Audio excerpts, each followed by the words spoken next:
Oh, hi, my friend. Here we are, already at the end of Season 8. Thanks for being with me this season and for being the best part of this show. It is your questions, your ideas, and your challenges that inspire the content of this program. And I venture to say that Season 8 might just be our best yet. That is, of course, until we release Season 9. So, as we come to the end of this season and the end of this year, it's time to say goodbye, but just for now. I'm going to leave you with a short-form piece drawn from my weekly Finding the Words column about one of the most important lessons that I am taking away from this year, from a person who is not going to be with me as we enter 2024. My dad died fairly suddenly a few months back, and as I continue to process his passing, I also continue to hold on to the lessons that he left me.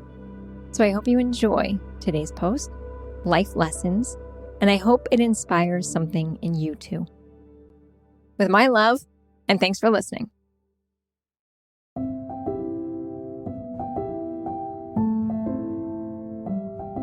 On the morning of Sunday, October 29th, my father, Paul J. Forty, passed away. He lived 74 years, and according to most, a very full and healthy 74 at that. He had just returned from a visit to Sicily, where he had retraced the steps of his grandparents. He texted photos of his hike up Mount Etna and shared how he was exploring the countryside for places to stay when he next returned. He messaged to say Sicily is magical. I'm glad he had that experience because just 2 weeks later, he suffered a severe heart attack from which he would not recover. Over those last 2 weeks of my dad's life, with Dad in the hospital and me by his side, I reflected deeply on the lessons he taught me in my 45 years.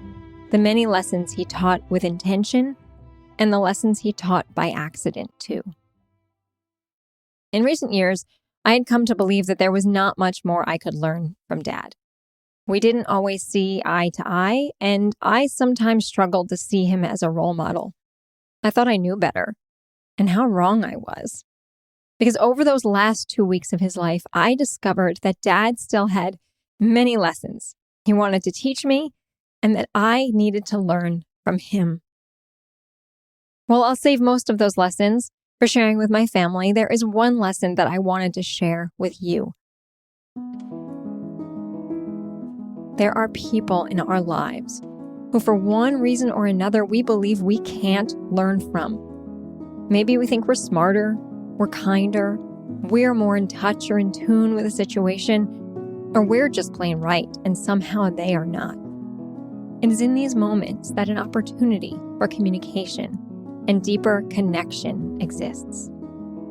An opportunity to listen closer, to understand more, and to learn something, even when we think there is nothing left to learn.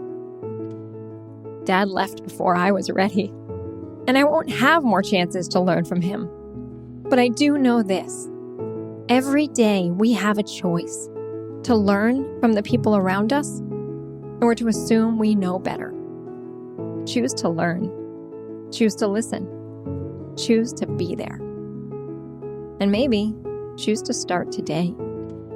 We can't turn back time, but we can progress forward.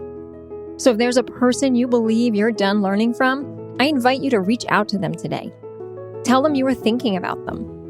And then listen closely to whatever they have to share. You may be surprised by how much there is left to learn.